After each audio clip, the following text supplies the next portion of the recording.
दोस्तों, आज मैं आप लोगों को सेक्शन 8 के बारे में बतलाने वाला हूँ। सेक्शन 8 का भी पार्ट। यहाँ पर मैं आप लोगों को बतला दूं, जब कोई घटना घटित होती है तो उसके पीछे कोई कारण होता है। अब कारण क्रिमिनल इंटेंट उसमें है या नहीं है, यह नहीं पता। जैसे मैंने कल आप लोगों को एग्जाम्पल दिया था कॉज के बारे में, और मैंने कहा था कि मोटिव उससे अलग है। ये मैंने आप लोगों को बताया। जैसे किसी कार से एक्सीडेंट हो गया और एक्सीडेंट में व्यक्ति की मृत्यु हो गई, ये तो मर्डर है। लेकिन मर्डर जो है वह अनइंटेंशनल है, क्योंकि वह व्यक्ति को पता नहीं है कि कार के चपेट में कोई व्यक्ति आ जाएगा, या उसे पता नहीं है कि कार का ब्रेक फेल कर जाएगा। तो ये कारण तो है, ठीक है ना, कारण है। लेकिन कारण के साथ मोटिव यहाँ पर नहीं है। कारण के साथ मोटिव नहीं है, और यह इंटेंशनल नहीं है। इंटेंशनल नहीं है तो मोटिव भी नहीं है, और चूंकि मोटिव नहीं है तो जो मेंस रिया है, गिल्टी माइंड की जो बात करते हैं, वह भी एब्सेंट है। तब इसका मतलब है कि यह सिंपली एक्सीडेंट है। यह घटना जो है वह सिंपली एक्सीडेंट है, और इसको नेग्लिजेंस की कैटेगरी में कोर्ट ले सकता है। लेगा या नहीं लेगा पूरी तरह से एविडेंस पर डिपेंड करता है। वह लेता है या नहीं लेता है, यह एविडेंस पर डिपेंड करेगा। लेकिन यह जो घटना घटी उसके पीछे का कारण जो है वह है। लेकिन अब यदि किसी व्यक्ति को मार दिया गया, तो मार दिया गया और प्लान कर मारा गया, तो इसका मतलब है कि उसमें मोटिव होगा। क्योंकि प्लान कर जब मारा जाएगा तो विदाउट मोटिव नहीं मारा जा सकता है, और विदाउट क्रिमिनल इंटेंट उसे नहीं मारा जा सकता है। तो मोटिव क्या करता है? मोटिव जो है वह मूविंग पावर है, जो इंपेल करता है किसी व्यक्ति को कि उस काम को करो। जब किसी व्यक्ति के दिमाग में कोई चीजें आती है कि यह इसको मुझे डैमेज करना है या इसे जान मारना है, तो वह इंपेलिंग फैक्टर बन जाता है। वो उसको मजबूर करता है कि वह उस काम को करो, ठीक है। तो यहाँ पर वह मोटिव जो है वो इंपेलिंग फैक्टर है, और वह सर्कमस्टांशियल एविडेंसेस है, जिसकी चर्चा भी मैं करने जा रहा हूँ। और जब वहां पर मोटिव होगा और इंटेंशन होगा, क्रिमिनल इंटेंशन होगा, तो क्रिमिनल इंटेंशन जब होता है और कोई उद्देश्य के लिए जब क्रिमिनल इंटेंशन होता है, तो उसके पहले लोग क्या करते हैं? प्रिपरेशन करते हैं, क्योंकि विदाउट प्रिपरेशन तो वह कर नहीं सकता है। जैसे मान लीजिए किसी व्यक्ति को कार से ही धक्का देकर जान से मार देना है, उसके पहले उसकी रेकी की जाएगी कि वह कहाँ जाता है, कैसे जाता है, कौन सा सुनसान जगह है, कौन सी गाड़ी को यूज किया जाए, गाड़ी का नंबर प्लेट रहने दिया जाए, नहीं रहने दिया जाए। तो इसका मतलब है कि वह प्रिपरेशन करेगा। तो दूसरा पार्ट है प्रिपरेशन। और तीसरा पार्ट क्या है? थर्ड पार्ट जो है वह है कंडक्ट, मतलब वह घटना को अंजाम देगा। मतलब कि किसी भी क्राइम को करने के लिए जो तीन चीजें हैं, जो थ्री काइंड्स ऑफ इंग्रेडिएंट जिसको हम बोलेंगे, वह है, मान लीजिए थ्री काइंड्स ऑफ फैक्टर जो है उसको हम बोलेंगे। इंग्रेडिएंट फिर थोड़ा डिफरेंट हो जाएगा। थ्री काइंड्स ऑफ जो फैक्टर है उसको जो बोलेंगे, ये फैक्टर्स है motive, preparation and conduct. Section 8 में इसी मोटिव और प्रिपरेशन और कंडक्ट की बात कही गई है। तो यहां पर वह मोटिव, प्रिपरेशन और कंडक्ट की बात कही गई है। यही तीन चीजों पर पूरी तरह से सेक्शन 8 बेस्ड है, और यह किसी भी क्रिमिनल केसेस के लिए यह सेक्शन सबसे इंपॉर्टेंट है।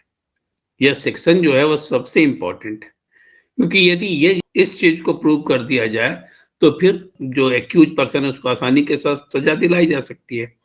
और यदि इस चीज को नहीं प्रूव कर पाया प्रोसिक्यूशन, तो एक्यूज को बरी कराया जा सकता है। इसे प्रूव करना थोड़ा मुश्किल है, क्योंकि ये तीनों में से कोई डायरेक्ट एविडेंस नहीं है। ये तीनों जो हैं वह सर्कमस्टांशियल एविडेंस है। कंडक्ट जो है वो डायरेक्ट एविडेंस हो सकता है, और यह तब हो सकता है कंडक्ट डायरेक्ट एविडेंस जबकि कोई आई विटनेस हो या फिर कोई सीसीटीवी फुटेज हो। लेकिन ऐसे ये तीनों चीजें जो है वह सर्कमस्टांशियल एविडेंसेस है। और मैंने आप लोगों को बतलाया था कि सर्कमस्टांशियल एविडेंसेस पर ही 90% केस जो है वह बेस होता है। तो सर्कमस्टांशियल एविडेंसेस को प्रूव करना ये बहुत आसान नहीं होता है, और चूंकि बहुत आसान नहीं होता है इसीलिए डिफेंस को भी मौका होता है कि वह अपने तरफ से उसकी कमियों को जो प्रोसिक्यूशन ने वहां पर रखा है उसको वहां पर एड्यूस करे और एड्यूस कर कर अपने क्लाइंट को बचा ले। प्रोसिक्यूशन यदि इन तीनों के लिंक को स्थापित कर लिया तो सजा होगी, और लिंक को स्टैब्लिश नहीं कर पाया तब सजा नहीं होगी। तो सबसे पहले मैं बात करता हूं मोटिव की। ये तो इंट्रोडक्शन हुआ सेक्शन 8 का। तो मेरे ख्याल से आप लोगों को यह क्लियर हो चुका होगा सेक्शन 8 क्या कहता है और सेक्शन 8 को किस ढंग से आप लोगों को डील करना है। It's a very important section. यदि इस चीज को आप लोग समझ लेते हैं अच्छे से तो काफी आसानी होगी आप लोगों को क्रिमिनल केस करने में। और चूंकि आप लोग सभी बहुत इंटेलिजेंट है तो मैं समझता हूँ कि आप लोगों को क्लियर हो जाना चाहिए। तो सबसे पहले मैं मोटिव की बात करूं। मैंने अभी तुरंत आप लोगों को कहा कि motive is the moving power. किसी व्यक्ति को क्या करता है, कोई काम को करने के लिए प्रेरित करता है, तो वह उसको पुश करता है उस काम को करने के लिए, वह इंपेल करता है कि वह उस काम को करे। और जहां पर क्रिमिनल इंटेंट होता है वहां पर यह इंपेलमेंट बहुत ज्यादा फोर्सफुल होता है, क्योंकि वहां पर जो मोटिव होता है वहां पर कभी बदले की आग में, कभी किसी और चीज के चलते पूरा जो वह उबल रहा होता है आदमी, ऐसी स्थिति में बुद्धि उसकी काम बहुत करती नहीं है। इसीलिए आप सुने होंगे कि क्रिमिनल कितना भी शातिर हो वो अपने पीछे कोई ना कोई सुराग छोड़ जाता है, अपने पीछे कोई ना कोई एविडेंस छोड़ जाता है। उसके पीछे कारण है ये कि यह जब वह गुस्से में काम करता है या बदले की भावना से जब वह काम करता है तब ऐसी स्थिति में कुछ ना कुछ कमियां वहां रह जाती है, और यहाँ पर ही वह प्रोसिक्यूशन को मौका मिल जाता है किसी व्यक्ति को सजा दिलवाने का। ठीक है ना कुछ वो ऐसा सुराग छोड़ देगा, कुछ ऐसी चीज को छोड़ देगा जो कि उसको सजा दिलाने के लिए काफी होता है। दूसरी चीज है कि जब क्रिमिनल इंटेंट होता है किसी चीज का तो वह बहुत आराम से काम को नहीं कर पाता है, वो हमेशा क्या रहता है, हड़बड़ी में रहता है। और जब वो हड़बड़ी में रहेगा तब ऐसी स्थिति में आप ये जान लीजिए कि वो कुछ ना कुछ वहां पर लैकुना को छोड़ेगा, कुछ ना कुछ वो गड़बड़ी को करेगा। ठीक है, तो जहां क्रिमिनल इंटेंट है वहां पर हड़बड़ी भी है, तो यहाँ पर प्रोसिक्यूशन को मौका मिल जाता है। ठीक है ना, प्रोसिक्यूशन को जो मौका है वो मिल जाता है। अब दूसरी चीज यह है, मैं आपको एक और भी बतला दूं कि मोटिव अपने आप में क्राइम नहीं है। मोटिव अपने आप में क्राइम नहीं है। मोटिव के साथ जैसे सेक्शन 8 में जो कहा गया है, जो 3 फैक्टर्स हैं किसी भी क्राइम के, वो है मोटिव, प्रिपरेशन एंड कंडक्ट। ये तीनों जब मिल जाएंगी तभी वह क्राइम बनेगा। यदि कोई एक चीज है तो क्राइम नहीं बनेगा।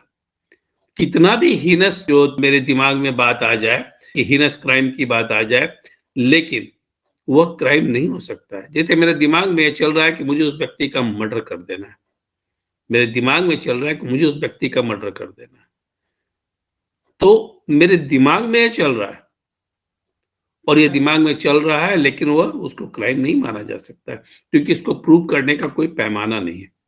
और कोई भी जो कोर्ट है, कोई भी केस जो है वह चलता है एविडेंस एक्ट पर, और ये सर्कमस्टांशियल एविडेंस से मैं स्पष्ट कर चुका हूं। और यदि आपके दिमाग में चल रहा है सब चीज तो उसको प्रूव नहीं किया जा सकता है। तो motive itself is not a crime.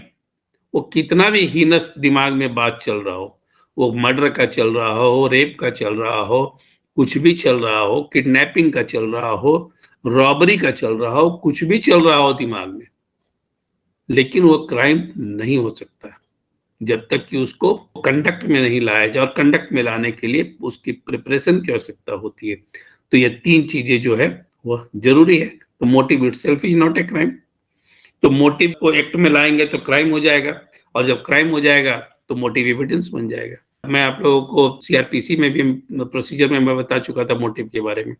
तो मोटिव जब है वो एक्ट के रूप में आ जाता है, कंडक्ट के रूप में आ जाता है, और कंडक्ट के पहले वह प्रिपरेशन होता है तो वो क्राइम होता है। वह जब एक्ट हो जाता है तो क्राइम होता है, और जैसे क्राइम हुआ तो मोटिव जो है वो एविडेंस बन गया। मोटिव यदि सर्कमस्टांशियल एविडेंसेस है, यदि आप उसको प्रूव कर सकते हैं तो वह एविडेंस है अपने आप में। लेकिन मोटिव एज के साथ मोटिव है लेकिन एक्ट नहीं है तो कोई क्राइम नहीं है, और कोई क्राइम नहीं है तो दिमाग में चल रहा है तो कुछ एविडेंस हो भी नहीं सकता है। अब मोटिव एज एन एविडेंस क्या है?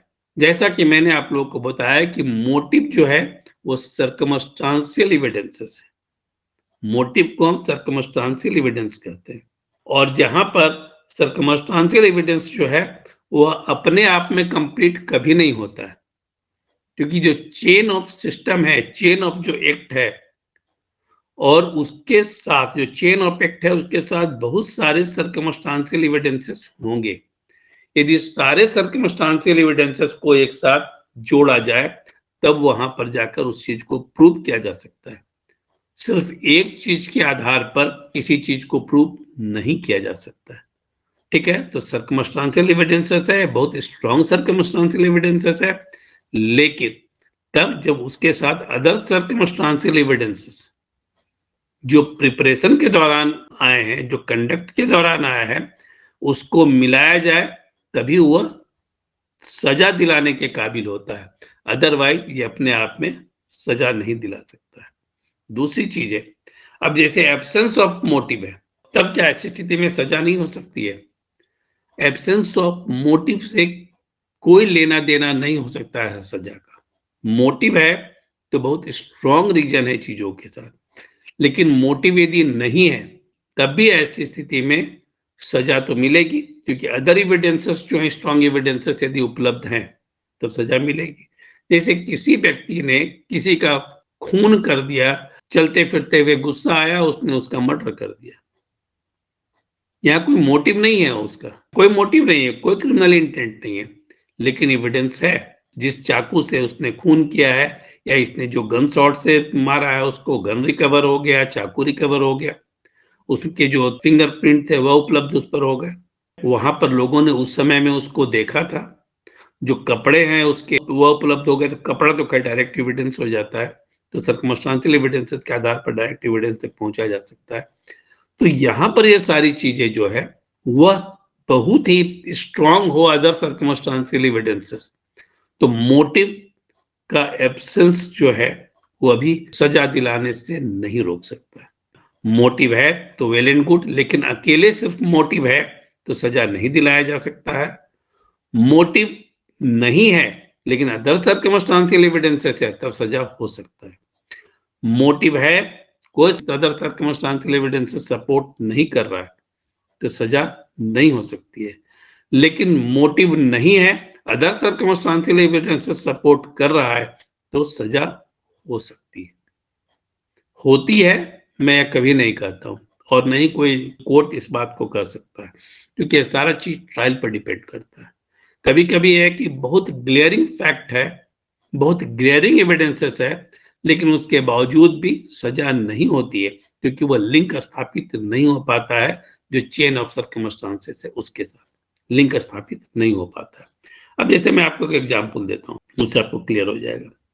एक ओल्ड वीडो लेडी अपने भतीजे के साथ रहती थी, और वो अमीर महिला थी, और उसके मरने के बाद, उसका और कोई था ही नहीं, उसके मरने के बाद उसकी प्रॉपर्टी उसके भतीजे को ही जानी थी, और भतीजा को भी ये बात पता था, और उस विडो महिला को भी ये बात पता था। विडो महिला का मर्डर अचानक हो जाता है, किसने किया नहीं पता, कोई एविडेंस उपलब्ध नहीं है, अपरेंट क्लियरिंग एविडेंस कुछ भी नहीं उपलब्ध है। लेकिन यहाँ पर पुलिस को यह पता चलता है कि इस विडो महिला के मरने का फायदा किसको होगा, तो पता चलता है उसका फायदा जो है उसके भतीजे को होगा। तो सबसे पहले शक की सुई कहाँ जाएगी? उस भतीजे पर जाएगी, क्योंकि उसके पीछे मोटिव है। यदि उस महिला को मारता है वह, तो उससे उसका फायदा होता है, तो यहाँ पर उसका मोटिव है। तो इस सिर्फ मोटिव के आधार पर अभी मोटिव एविडेंस नहीं बना है। मोटिव जो है वो सिर्फ यह पता चला है कि मोटिव है, अभी यह नहीं पता है कि उसने मारा है कि नहीं मारा है। सपोज करिए किसी और व्यक्ति ने मार दिया हो, तो सिर्फ मोटिव के आधार पर, क्योंकि उसको फायदा होगा, हम उसे सजा नहीं दिला सकते। लेकिन सिर्फ यह मोटिव पता चलने पर पुलिस उसे गिरफ्तार कर सकती है। शक के आधार पर उसे गिरफ्तार किया जा सकता है और पुलिस ऐसे ही गिरफ्तार करती है। जब मोटिव किसी चीज में होता है तो एविडेंस हो या ना हो, पुलिस गिरफ्तार करती है for the purpose of investigation. और इन्वेस्टिगेशन के दौरान यदि यह बात पता चल जाता है कि उसने ही उसे मारा है, तब यहाँ पर मोटिव एविडेंस बन जाता है। और जब यह पता चल जाता है किस ढंग से मारा है, तो प्रिपरेशन का पता चलता है और कंडक्ट तो ऑलरेडी हो ही चुका है। तो यहां पर सिर्फ एक मोटिव के आधार पर, जो कि एविडेंस नहीं है, यहां पर अभी एविडेंस नहीं बना है, उसके आधार पर पुलिस जो है एप्रीहेंड करती है, वह उसको इंक्वायर करती है, इंटरोगेट करती है और तब इंटरोगेशन के बाद वह पता कर लेती है कि मर्डर इसने ही किया है। तो सिर्फ एक चीज थी जिससे पता चला। दूसरा एक और एग्जाम्पल, एक लेडी की हत्या हो जाती है। पता चलता है कि उस लेडी का इंश्योरेंस कुछ महीने पहले ही, 1 करोड़ रुपए का इंश्योरेंस, लाइफ इंश्योरेंस, कुछ महीने पहले ही उसके पति ने करवाया था। और उसमें नॉमिनी भी कौन है? उसका पति है। नॉमिनी भी कौन है? उसका पति है। अब यहां पर यदि वह महिला का डेथ होता है, तब ऐसी स्थिति में वो 1 करोड़ रुपया किसको मिलेगा? उसके पति को मिलेगा। दूसरा, कोई और अपरेंट कारण पुलिस को नजर नहीं आ रहा है। उस महिला की किसी से दुश्मनी नहीं थी, कोई उसका इलिसिट रिलेशन नहीं था, कहीं पर कोई दूर दूर तक कोई अनटूवर्ड्स चीजें उसके साथ नहीं हुई थी। तब ऐसी स्थिति में मर्डर होता है यदि घर में डकैती का कोई सीन नहीं था, कोई एविडेंसेस उपलब्ध नहीं थे, और तब ऐसी स्थिति में यदि मर्डर होता है तो उसे मिस्टीरियस सर्कमस्टांसेस पे मर्डर माना गया। कैसे मर्डर हुआ पता नहीं है, डकैती नहीं है, रेप नहीं है, कुछ भी नहीं है, उसके शरीर पर जो गहना है सारा पड़ा हुआ है, और तब उसका मर्डर हो जाता है। या फिर रोड एक्सीडेंट में मर जाती है रोड पर, पता चलता है कि पति ने, अभी कल का ही एक घटना आपको बता रहा हूँ, झारखंड का ही कल परसों की घटना है। एक महिला जो कि नागपुरी फिल्म की अभिनेत्री, उसके पर वो अपने पति के साथ कोलकाता जा रही थी, और उसके बाद वहां से पता चला कि वहां पर यूरिनेट करने के लिए वो कहीं पर वह पति के साथ रुकी, और जहां पर अपराधियों ने उसके पति को मारने की कोशिश की, लूटपाट करने की कोशिश की, और उसके ऊपर रिवॉल्वर तान दिया लूटपाट करने के लिए, महिला जब उसे बचाने गई तो उसे गोली मार दी गई। अब जहां पर वह रुकी वहां पर कोई उसका कुछ भी सबूत उपलब्ध नहीं था, कुछ भी एविडेंस उपलब्ध नहीं था, और आज उसके पति को गिरफ्तार भी कर लिया गया। जिसने एफआईआर दर्ज कराया था, जिसने पुलिस में रिपोर्ट कराई थी, उसको गिरफ्तार भी कर लिया गया। अब क्या पता चला इसमें? पता चला कि वह व्यक्ति जिसने इस अभिनेत्री से शादी की थी, वो झूठ बोलकर इससे शादी किया था। वह पहले से शादीशुदा था, 2 बच्चों का पिता था वह। और जब बात खुली तो इस बात को लेकर काफी डिस्प्यूट चल रहा था, और वह अभिनेत्री जो थी जिसका मर्डर हुआ, उसने फ्लैट ले रखा था, नया फ्लैट ले रखा था, इंश्योरेंस करा रखा था, और सब में उसका नॉमिनी जो है उसका पति था। तब ऐसी स्थिति में एक तो कारण यहां पर यह है कि वह इससे छुटकारा चाहता था, क्योंकि यह इसकी दूसरी पत्नी थी और पहली पत्नी दबाव डाल रही थी, इसके साथ वहां संबंध खराब हो रहा था, बच्चे थे, तो वहां पर वह कंपेल था इससे मुक्त होने के लिए। तो यह एक रीजन, यह एक इंपेलिंग फैक्टर था जिसके चलते उसका मर्डर कर सकता था। तो इस आधार पर उसे गिरफ्तार कर लिया गया। गिरफ्तार करने के बाद ये सारी बातें सामने आई। दूसरी चीज, ये गिरफ्तार करने के बाद ये बात सामने आई कि वहां पर कोई भी सीन लड़ाई का मौजूद नहीं था, कोई आई विटनेस नहीं था, और दूसरी बात यह है, पोस्टमार्टम की रिपोर्ट में आया कि महिला के सोते हुए उसे गोली मारी गई है। मतलब कि महिला गाड़ी में ही थी, वह सो रही होगी गाड़ी में सफर के दौरान, तो गाड़ी रोककर उसको गोली मार दी गई। तो यहाँ जब मोटिव था, उसके आधार पर जब गिरफ्तार किया गया तो ये सारी बातें पता चली, और अब यहाँ मोटिव जो है वो स्ट्रॉन्ग सर्कमस्टांशियल एविडेंसेस के रूप में सामने होगा। यह मोटिव जो है वो स्ट्रॉन्ग सर्कमस्टांशियल एविडेंसेस के रूप में सामने होगा। तीसरा एक एग्जाम्पल आप लोगों को दूं कि पति पत्नी दोनों बहुत अच्छे तैराक थे और वे लोग तैर रहे थे स्विमिंग पूल में, जहां पर उसकी पत्नी की डूबने से मौत हो गई। और डूबने से भी मौत कहाँ? जहां पर सैलो वाटर था। स्विमिंग पूल पर 4 फीट पानी रहता है, सैलो वाटर में, और वह जो स्विमर थी वो उसका डेथ हो गया। पति ने एफआईआर दर्ज कराया कि हम लोग दोनों तैर रहे थे और वह उसको सांस लेने में दिक्कत आई और वह डूब गई, मैंने बचाने की कोशिश की, बचा मैं नहीं पाया।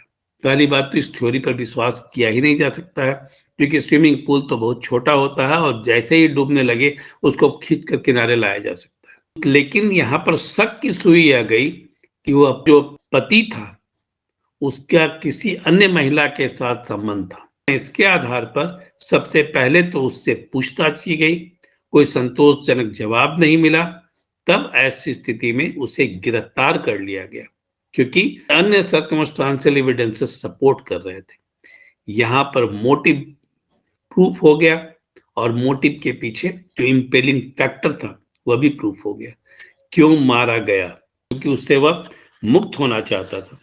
इसी ढंग से मैंने आप लोगों को पिछले 2 क्लासेस में लगातार रिचर्डसन के केस की बात मैंने की है, जिसमें कि वह गांव की लड़की जो कि प्रेग्नेंट थी और जिसकी हत्या कर दी गई। मैंने कल भी इसकी चर्चा की थी। वहां पर इंपेलिंग फैक्टर था अपनी बदनामी से बचना, क्योंकि वह लड़की जो थी वो प्रेग्नेंट थी। तो यहाँ पर मोटिव था, लेकिन मोटिव बाद में पता चला। अन्य सर्कमस्टांशियल एविडेंसेस जो थे वह पहले चले आए। अन्य सर्कमस्टांशियल एविडेंसेस जो थे वह पहले चले आए। तो जब पहले चले आए तो मोटिव बाद में पता चला, और जब मोटिव पता चला तो वो स्ट्रॉन्ग सर्कमस्टांशियल एविडेंस बन गया।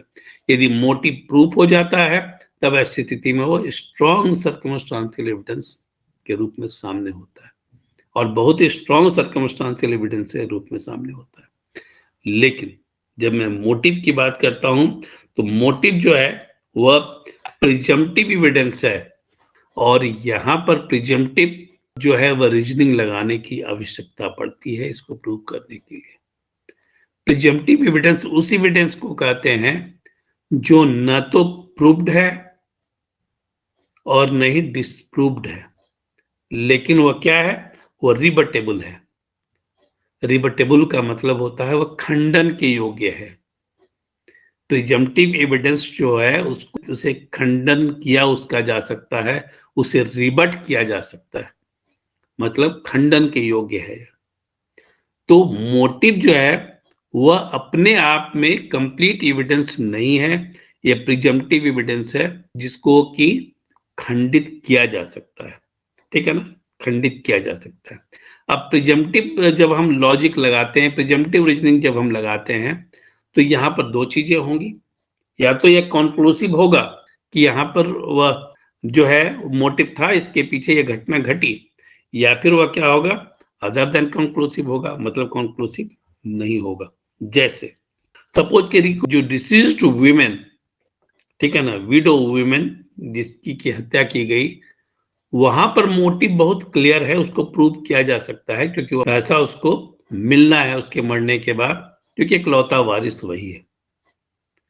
तो यहाँ पर यह क्या है? कॉन्क्लूसिव है। यहाँ पर ये एविडेंस जो है वो कॉन्क्लूसिव है।